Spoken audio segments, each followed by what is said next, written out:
right now. I don't feel comfortable answering that. Well, just don't show it. Don't show it live. No one wants to see that. Yeah, that's a special type of Caesar. Oh, we're actually recording. Interesting. It's a Peaser. Yeah. Yeah. Hey, nice font, Rod Stickler. Cool. Right on.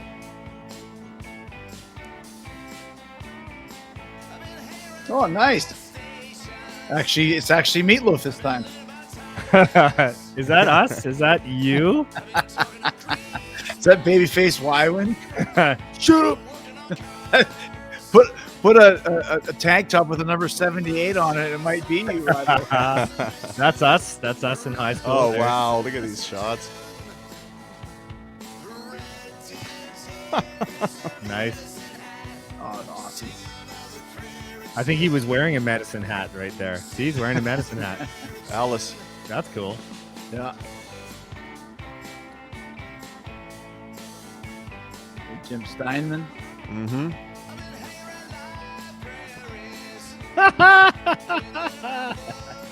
Oh, wow. Yeah, that's a great one. That's a good episode idea.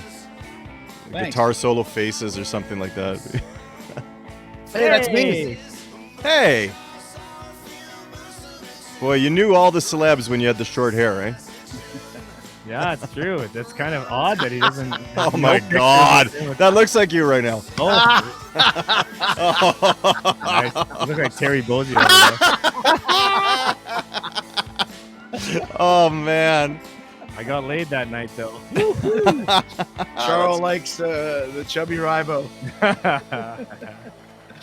All Beautiful. right, guys. Like it says right there, Marvin Lee, a day Meat Loaf passed away last week, and we are the Winnipeggers. We would do anything for Meat Loaf, but we won't do that. yeah. We are here this week to pay tribute to the late great Meat Loaf. A, because we're big fans, and B, because our Betty White tribute did huge ratings. So we are whores for ratings. So we will do anything we can. And there was a little bit of we were originally going to do a tribute to Bob Saget, which, by the way, when I first started watching Full House, I thought it was pronounced Bob Saget Nice. because we are Canadians. But we decided to switch it to Meat Loaf. And I know that Dave was a little bit disappointed at first. Any words on Bob Saget before we get into Meat Loaf here? Well, rest in peace, Bob. Great comedian. Holy crap, great stand-up comedian. I wasn't a big Full House guy, but when that show ended, I mean, nobody thought he was going to go up and talk the way he talked. So he, Richard Pryor disciple, I would think, with the kind of mouth that he had. Filthy mouth. Dirty, filthy mouth. Maybe we'll talk about him one day. I don't know. Yeah, Maybe. Yeah, with the Aristocrats, he went pretty full on with the Aristocrats, and it's that squeaky clean image, from Full House, and even Yeah. America's Funniest Home Videos. I mean, he made that show though. The America's Funniest Home Videos would have been horrible without him, and that was like way ahead of its time because that was before internet, so people couldn't. There was nowhere for people to see your stupid dog videos or a tree falling on a car or something. Or people getting hit in the balls with things. No kidding. But that was the thing. Like they wrote him such terrible yokes, but he pulled it off with his deadpan delivery. So definitely a good job there. Another fine gentleman. But we're talking about Meat Loaf today. Lots of great stuff to talk about. Thank you guys for joining us here. It's Winnipeggers 80. Can you believe it? Whoa, I can't believe it, man. That's like 80. 2 years worth of episodes or something, man. It's pretty close considering we've never missed a week. I'm very proud of that. Oh. We haven't missed 1 week. No reruns here. We've been trying. No. We're Couple trying. Me and times him we are tried. trying. No And reruns. as a result of never having a rerun and having huge successful shows, we actually we have a little bit of a corporation update.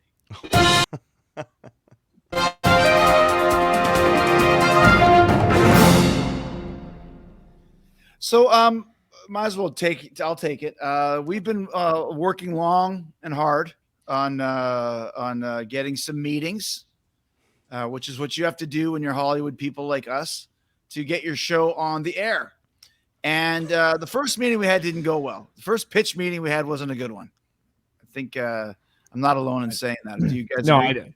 I didn't know what a pitch meeting was. I thought I was looking up baseball and stuff. I didn't know. I mean, what a pitch? What is that? What is it? They kept us on for the full 20 minutes. We did it. I mean, it could have been worse, I think. But yeah, we're wising up. We're practicing. Yeah, so we have another secret meeting upcoming. We're not going to tell you when or who it's with. It's on a need-to-know basis, and the family doesn't need to know yet. But we have been in Bad News Bears and breaking training for this one. I think we've got some pretty good strategy here, don't you think? Well, we're getting some makeovers too. We're looking better. Everybody looks good. We're really going for it this time. It's all about the skin, I think. I don't know if we're going to do any talking on this one. Are we? It's all about looking good.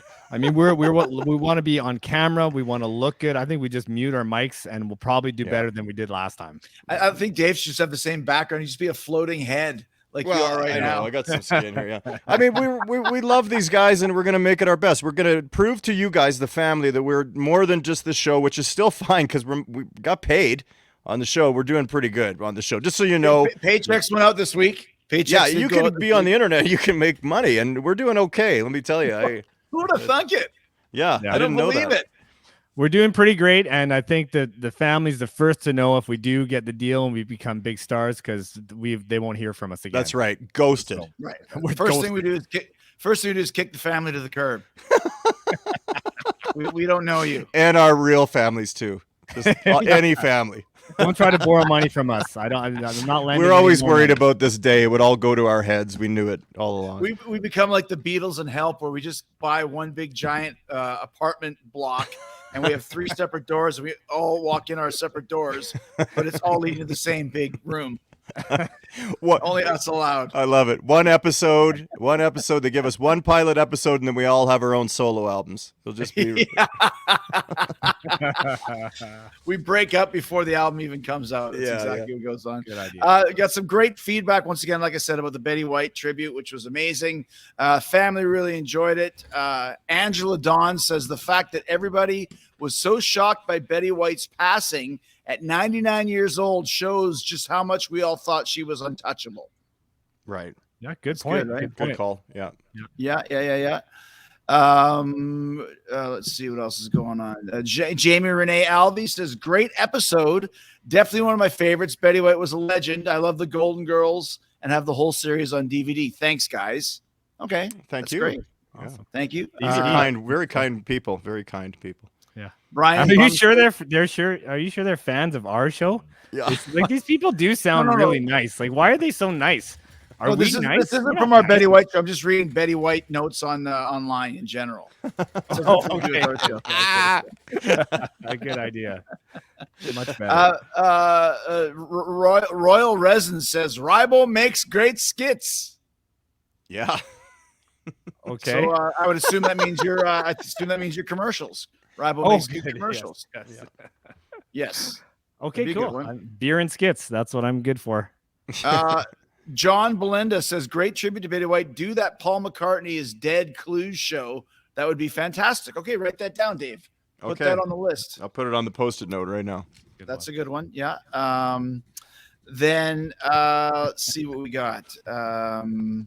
Brian Bumstead, if that is your real name, says, can't stop laughing, guys. Okay.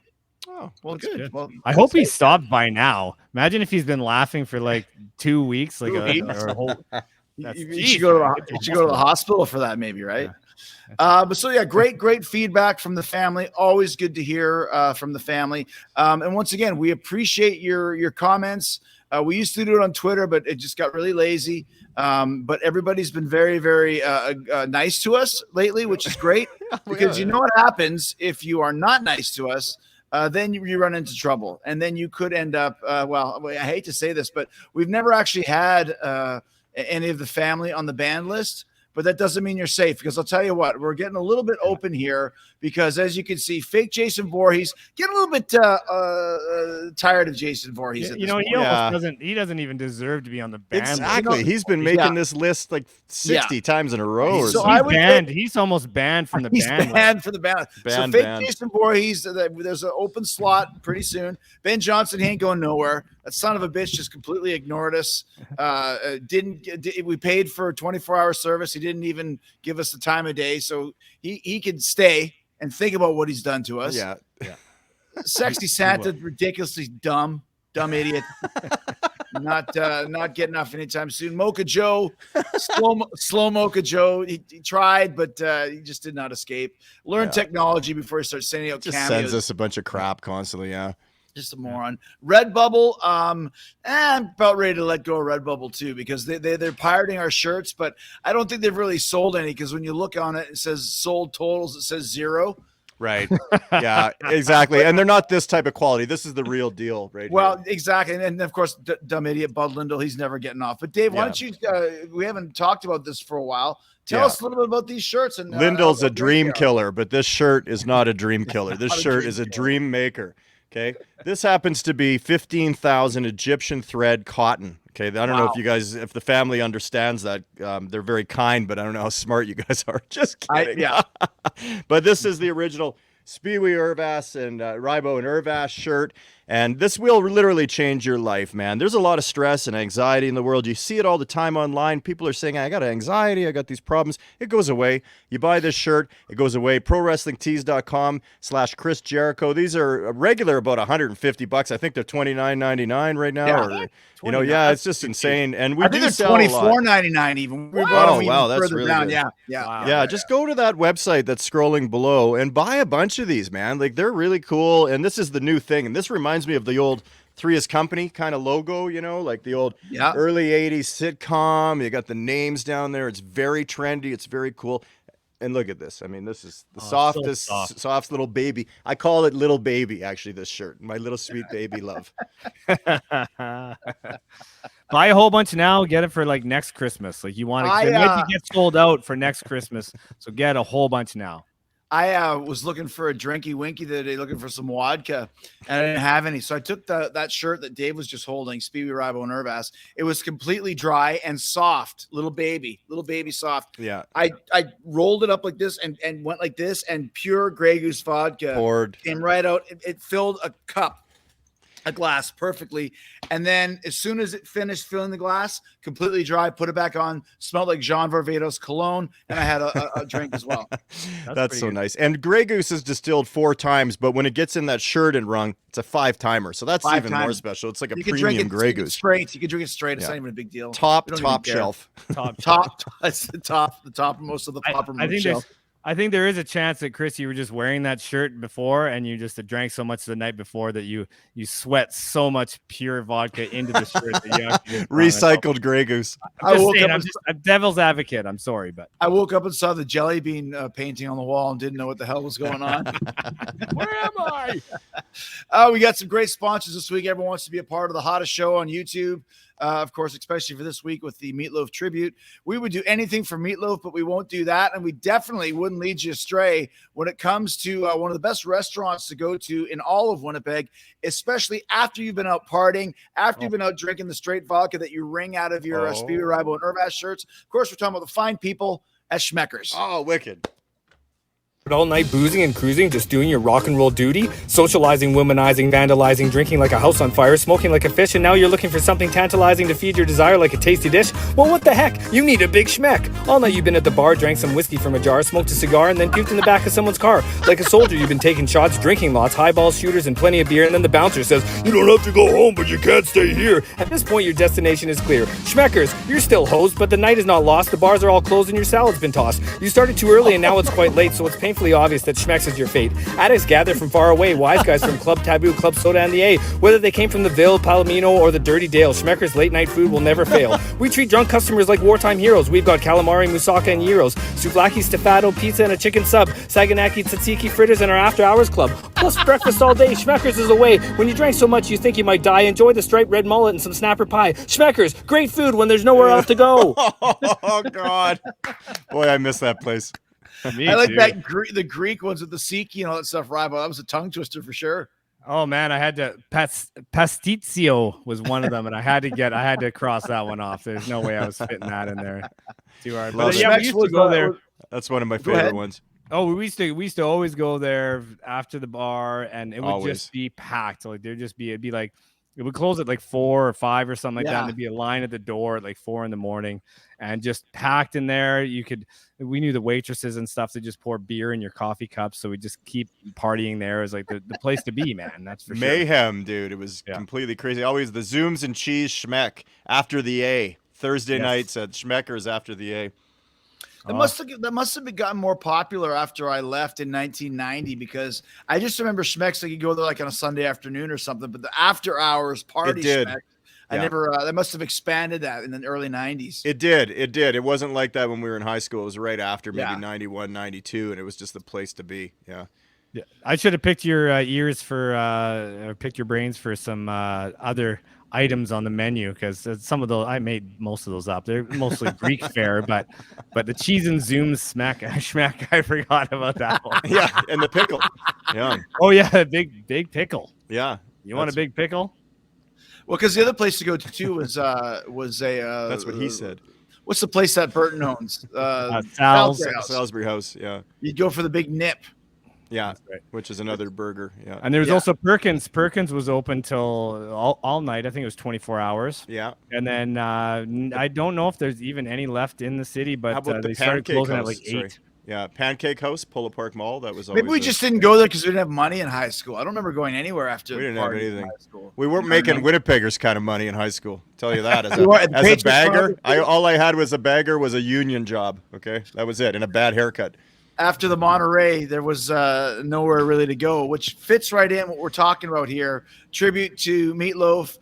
Great stories about Meat Loaf and the Monterrey. But before we get into it, I did ask Scott Ian, who, of course, is Meat Loaf's son-in-law, to give some comments. But he said they're crazy week, as you can imagine. And he said he couldn't fit it in. So I thought I was going to get him today. So last minute, I called our good friend Paul Gargano. Oh, right on. Who's actually in Cozumel right now on a rock and roll cruise ship.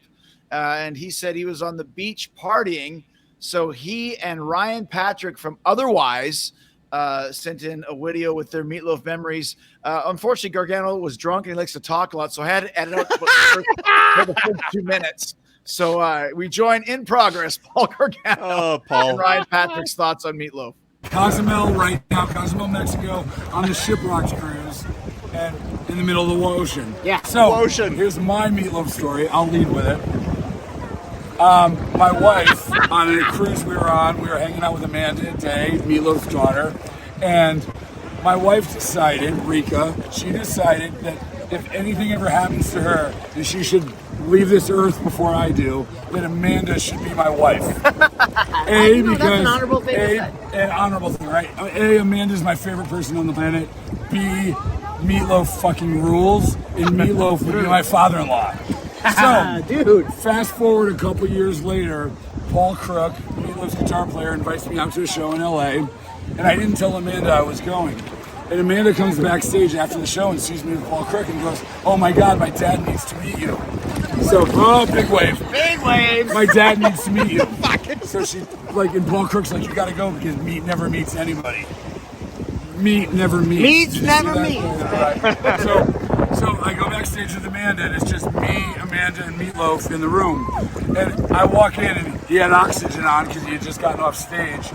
And I go, "Don't stand up." And he goes, "Did I look like I was fucking gonna?" I'm like, "Fair enough." And I'm like, "I know what I'm in for at this point." And he goes, "Have a seat." And I sit down next to him. And he goes, "So I hear you're fucking my daughter." And I'm like, "What?" I'm like, "No."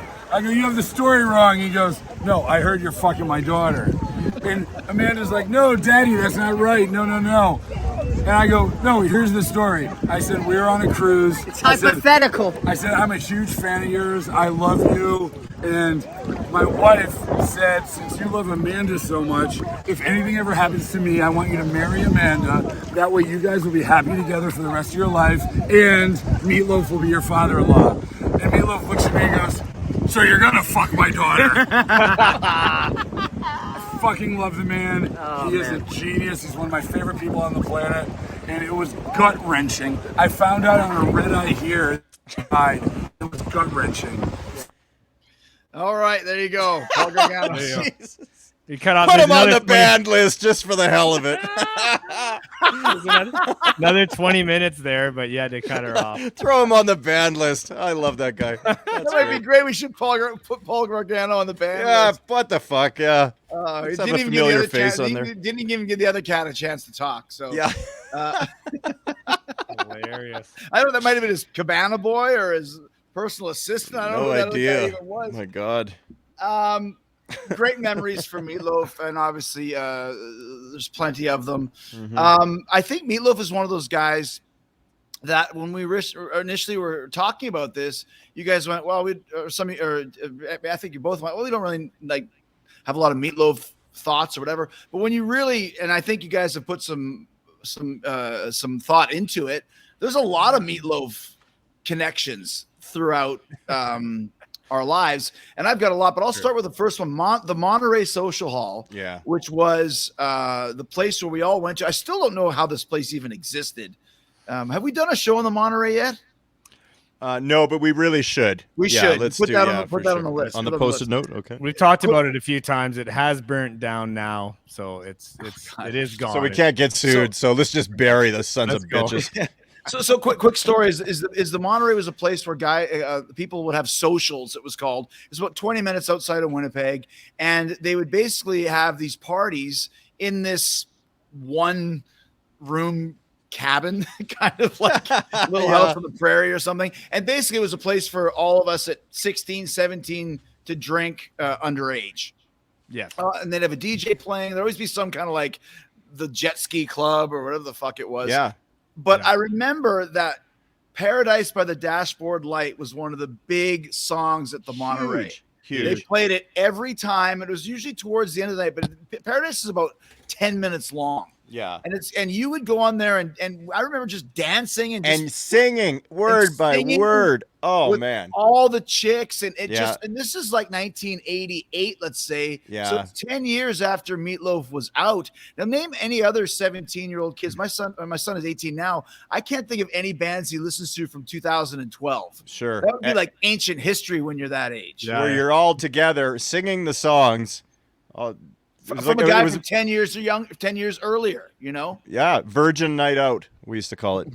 It was lots of fun, but you're right, man. That was a staple, and people, it was packed, and people just chanting that song. It was incredible, man.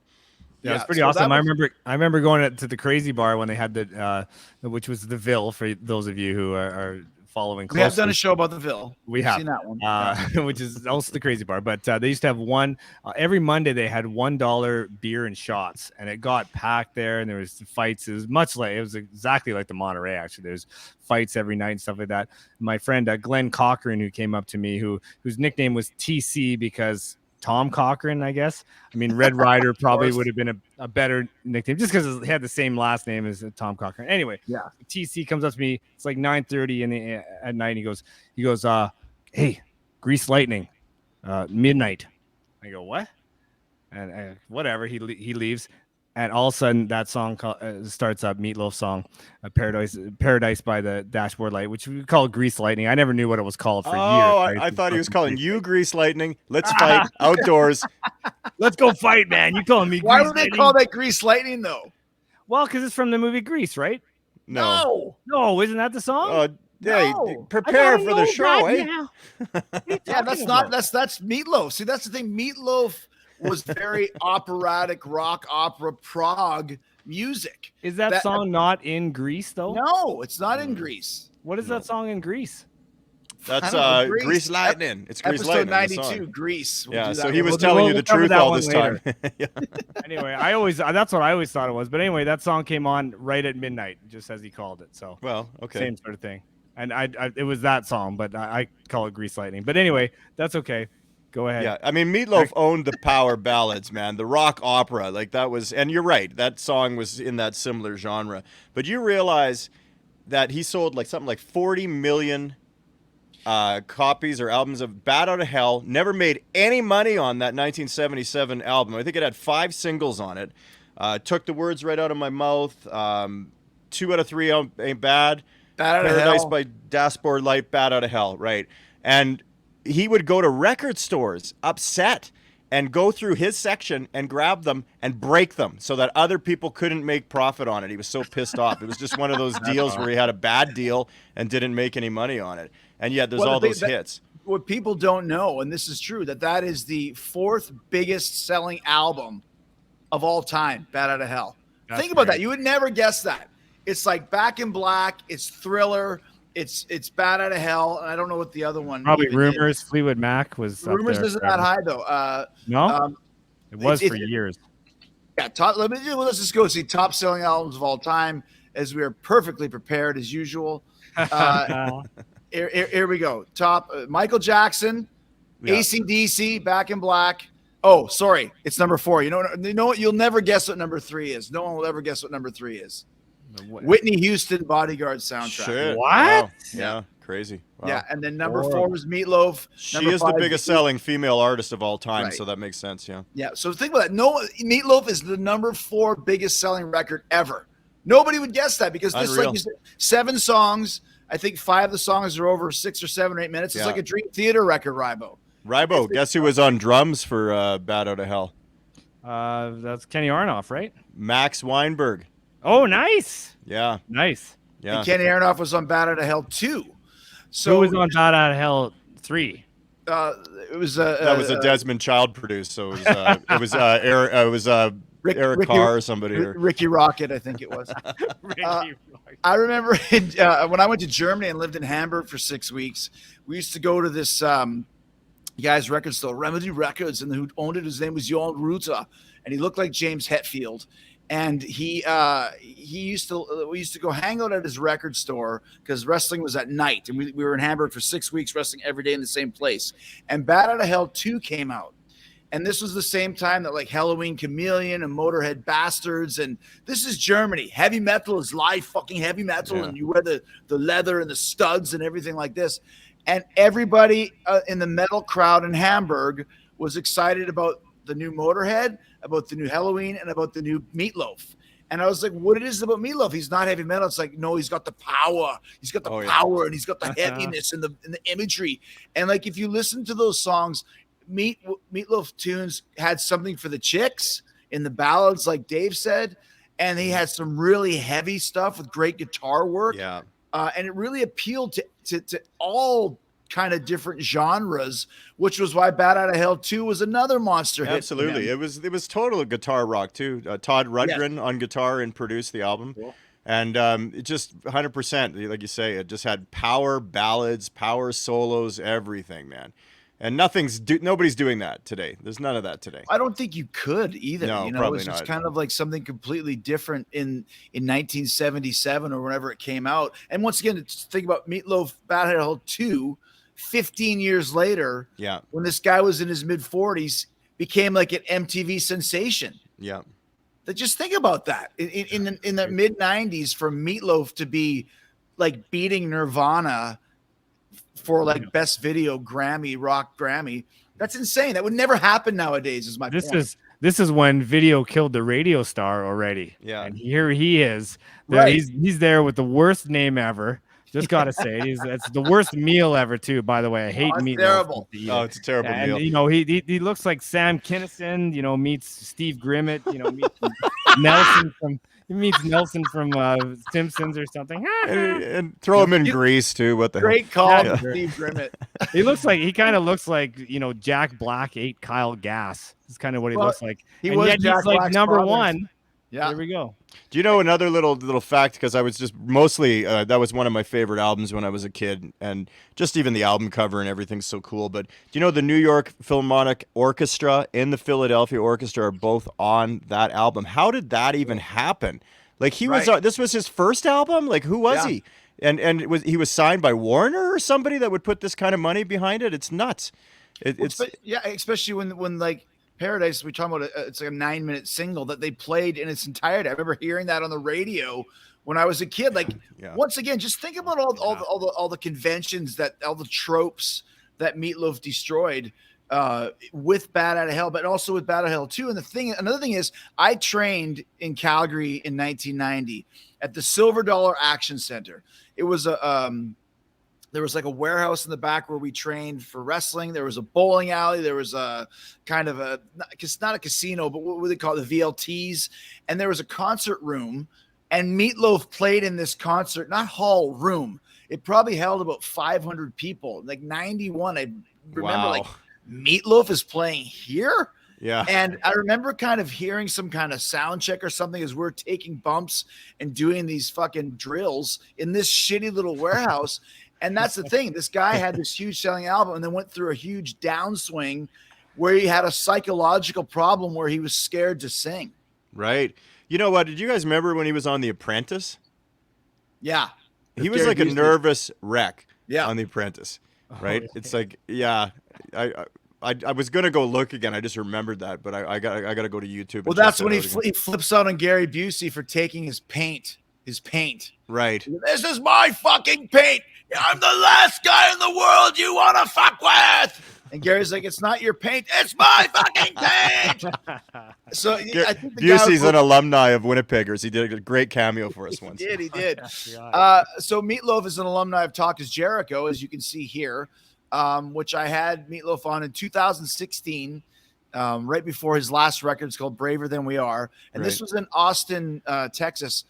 And I just listened back to it and kind of got reminded of what happened. So I waited for him in this studio for 2 hours. We were supposed to meet at, let's say, 1 o'clock because I had a 4 o'clock hard out. I had to go to the airport. 1 o'clock comes. It's like 10 minutes, 20 minutes. We're calling his publicist. I don't know where he is. So finally his publicist calls his wife.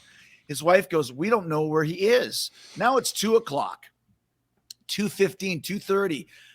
Wife doesn't know where he is. Publicist doesn't know where he is. We're sitting at the studio.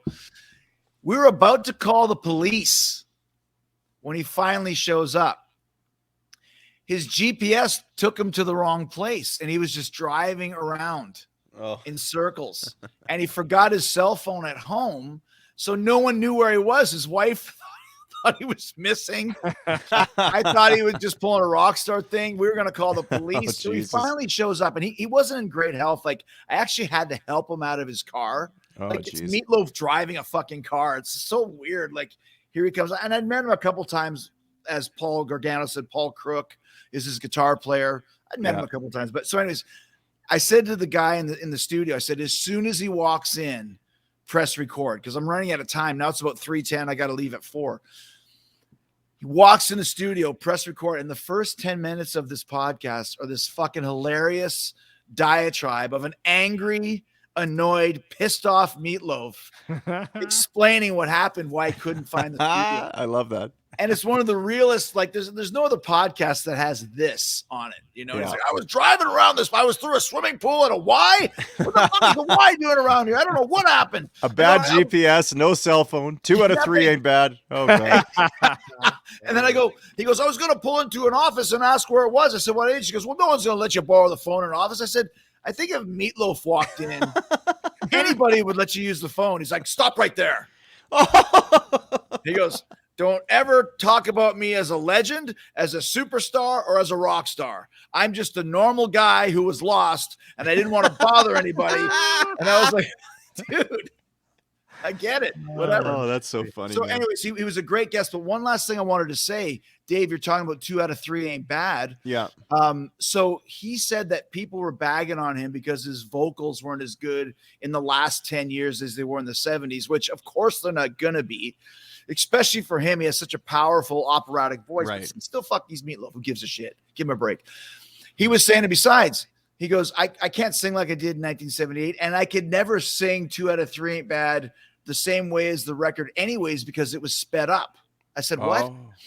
He said because the songs were so long that they had to speed it up just a bit to fit all the music on the grooves. That is so cool, man. That's great. How cool is that, right? Yeah. So he said, even if I sang it at my peak, it's still not as high because it's a little bit sped up. I don't know how you say that, 2 or 3 dBs or percentage or whatever. Percentage of speed. Yeah. And I was just thinking, wow, think about that. That's a lost story of the grooves of the album only fit so much music. and they had to make it a little bit faster to be able to accommodate it all. Well, I wonder if all the songs on Eat 'Em and Smile by David Lee Roth were sped up just so they could all fit on the one side of a 60-minute tape. The shortest, best record of all time. Totally, yeah. Let's talk a little bit about Meat Loaf's acting career. I don't know if you guys ever saw any of his big movies. I heard he was in Greece. That's what my understanding is. He was the star in Greece, Ribo says. He played Danny Zuko on great Broadway. dancer. He did actually play a Grease-like character in the Rocky Horror Picture Show, which one of his famous roles. But and then of course he played Jack Black's dad in The Pick of Destiny, Tenacious D. That's right. He was in Wayne's World, the famous when they go to the gas works and they go, "Who's playing tonight?" The shitty Beatles. Are they any good? No, they suck. So it's not just a catchy name. Yeah. But the big role was in Fight Club. You guys aren't Fight Club fans? Oh yeah, for sure. Yeah, I read that. I can't remember who he was though. He was the guy with the big bitch tits. They called him bitch tits. Oh, really? Remember? I have to see that movie, man. I've been on the it's really great. Igmar Bergman kick again, and I need to find that. So he plays, no spoiler, he plays a guy who has really bad gyno. I can't remember what the full word is, but when you're a gym rat, it's called gyno, bitch tits, where guys get tits from doing so much steroids. And he was a former, I don't know, power lifter or something, and he just has these giant tits. But he's also in the Fight Club. And his famous line is, everyone calls him bitch tits, and he has a huge breakdown. He says, "My name is Robert Paulson. My name is Robert Paulson." And it's really great acting.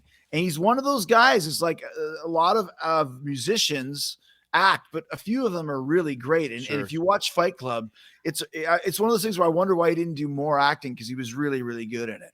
Yeah. Yeah, apparently he was in like 50 movies or something like that. I didn't. Rocky Horror Picture Show was before Bat Out of Hell, was it not? Yeah, too. So yeah. Yeah, yeah. You could put a big V on my head because I've never seen that movie. Never seen it. We actually put a big what? Fight Club? No, for Rocky Horror Picture Show. Oh, they put if you go see it in the theater, they put a big V for Virgin. Do they? On your Virgin. Yeah, gotcha. Oh, you should watch it. You'd like it. It'd be your real progressive rock type guy. There's lots of good parts. There's some sax in there. There's a Edgar Winter on saxophone. Oh, there's a little little sax in it. Well, Ribo's That's in. pretty good. Yeah, I like Edgar Winter. I like sax. One last story about Meat is like I said, I'm friends with his guitar player, Paul Crook, who was in Anthrax for a while, and he ended up playing with Meat Loaf for almost 20 years, I think. So I went and I saw Meat Loaf, I think 2 or 3 times. 2 I can remember, maybe a third. But the one time I went, it was at this place called Ruth Eckerd Hall in Tampa. It was probably, I don't know, 2,000 seater, sold out. Everybody's super excited. I'm right near the front, and about 5 minutes before showtime, I get a text from Paul Crook.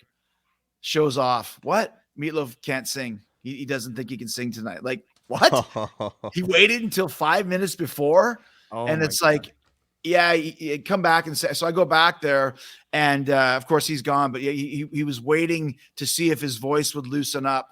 He didn't want to let anybody down, so he waited all the way to 5 minutes before, and then it was like, I can't do it. We're done. And it's just like, yeah.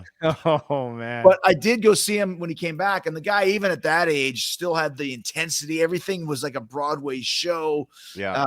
Just really just a performer that you could just he just enveloped the entire stage and enveloped the entire room. Once again, kind of a legendary singer, a legendary performer, and something you won't see again just because of the genre of music he played, the way he looked, the way he sounded. It's like he would never make it on The Voice. Right. And that must have been really hard again to replicate those great recordings, which took years, and go live and be in your 50s or 60s and try to sing that kind of stuff. Yeah. You know, like I wonder what Freddie Mercury would be like when he would be 65 or 70. Would he still be pulling it off? I think so. But I think he would too. Yeah, I do too. But he was in that. Well, and Meat Loaf too. I think, didn't he come from a family of opera singers? Isn't that true too? I thought I heard that. I don't know about that. Yeah, I know he came from Texas, where his dad was like a plumber or something like that. So, oh, okay, same thing. Pretty much Pavarotti, the plumber. But guys, great tribute this week to a amazing performer. we'll never see anything like Meat Loaf in our time frame again. And shout out to his family, to Scott Ian and his daughter Pearl, who's another great singer. She sang for Meat Loaf for many years, and for Motley Crue, and et cetera, et cetera. So, anyways, Meat Loaf, here's to you, my friend. Here's to you, my friend. And, rest in Dave, peace. Rest in peace. I think you should take us out with a a little 2 out of 3 ain't bad on the kazoo. in the kazoo. Yeah.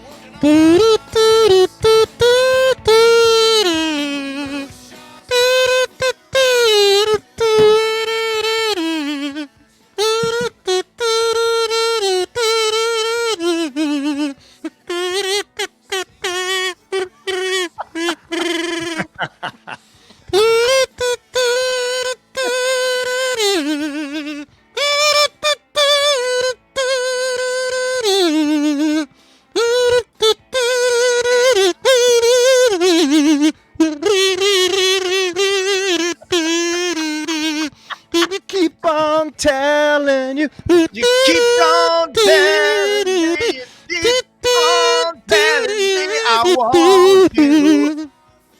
I need you. Ain't no way I'm ever gonna love you, so don't be sad. 'Cause 2 out of 3 ain't fair. He's like, I'm coming back just to kill you guys. Next week, Murder Songs. Yeah, Murder Songs next week. Stay tuned. It's a beautiful one. This one was written by Chris. Meat Oh, yeah, I Loaf. wrote this one. I wrote